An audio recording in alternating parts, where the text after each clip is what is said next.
Hello friends, இந்த வண்டி பார்த்தீங்கன்னா நம்ம டீசல் புல்லட் மெக்கானிக்கோடது.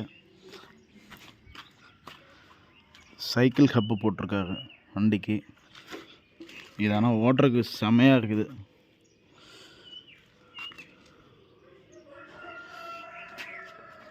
இந்த வண்டியில் என்ன ஸ்பெஷல்னு பார்த்தீங்கன்னா, எல்லா டீசல் புல்லட்டும் சவுண்டு வந்து பார்த்திங்கன்னா ஓவராக இருக்கும். பட் இந்த வண்டி வந்து 6 HP, 6 கவரு, 6 ஃப்ளைவீல் போட்டிருக்காங்க, 6 இன்ஜினு. ஆனால் சவுண்டு பார்த்திங்கன்னா ரொம்ப கம்மியாக இருக்கும். அதுக்கு இவர் என்ன ஆல்ட்ரு பண்ணியிருக்காருன்னு பாருங்கள். சூப்பராக வச்சு ஆல்ட்ரு பண்ணியிருக்காரு. இந்த சைலன்சரை ஆல்ட்ரு பண்ணியிருக்காங்க இந்த இடத்துல. மெயினாக இந்த இடத்துல ஆல்ட்ரு பண்ணும்போது சவுண்டு பார்த்திங்கன்னா ரொம்ப கம்மியாக தான் வரும். இப்போ டீசல் புல்லட்டெல்லாம் வண்டியை ஸ்டார்ட் பண்ணோம். அதுவும் இல்லாமல் இந்த பைப் வந்து சின்ன பைப்பு. டீசல் புல்லட்லாம் பார்த்திங்கன்னா ஓவர் சவுண்டு பார்த்திங்கன்னா ஊர்பட்ட சவுண்டு வரும். இதிலே பெரிய பைப் போடுவாங்க, அப்படியே டேரெக்டாக பெரிய பைப் போடுவாங்க. சவுண்டு பார்த்திங்கன்னா ஊர்பட்ட சவுண்டு வரும். பட் இந்த வண்டி நான் ஸ்டார்ட் பண்ணி காட்டுறேன் பாருங்கள். சவுண்டு வந்து பார்த்திங்கன்னா ரொம்ப கம்மி. பெட்ரோல் இப்போது 40 போகும்போது பார்த்திங்கன்னா 40-50 போகும்போது சவுண்டு நல்லாவே கம்மியாகும், சுத்தமாகவே கம்மியாகும். விரட்டும் போதும் சவுண்டு ஒன்றும் இருக்காது.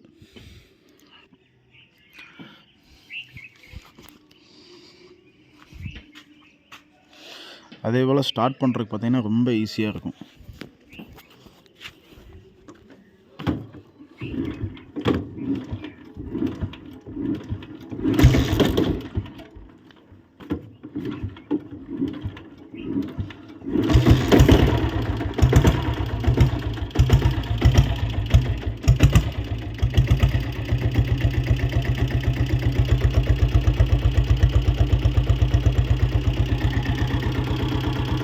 சுத்தமாகவே பார்த்திங்கன்னா சவுண்டே இருக்காது. அந்த அளவுக்கு பண்ணி வச்சுருக்காரு. வண்டி வைப்ரேஷன் கிடையாதுங்க, சூப்பராக இருக்கும் வண்டி. ஓட்டுறதுக்கு அந்த ஈஸியாக இருக்கும். ஸ்டார்ட் பண்ணுறது ரொம்ப ஈஸி.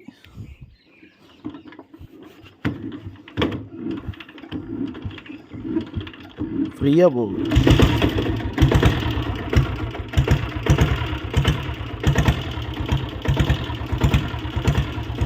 சத்தமே வந்து பார்த்திங்கன்னா இந்த சத்தம் வந்து நிறையா வண்டியில் கேட்காது. இப்போ நான் வச்சுருக்க வண்டியிலலாம் பார்த்திங்கன்னா சரியான சவுண்டு. 2 டீசல் புல்லட் இருக்குது, ரெண்டுமே பார்த்திங்கன்னா ஃபுல் சவுண்டு. பட் இந்த வண்டியில் வந்து சத்தம் சுத்தமாக ரொம்ப கம்மி.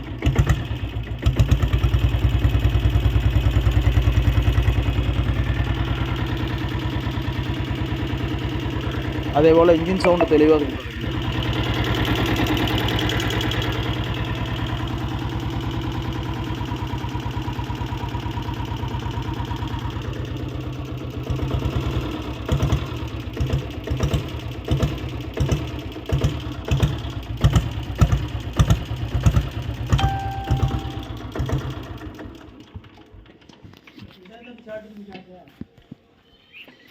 क्या देंगे?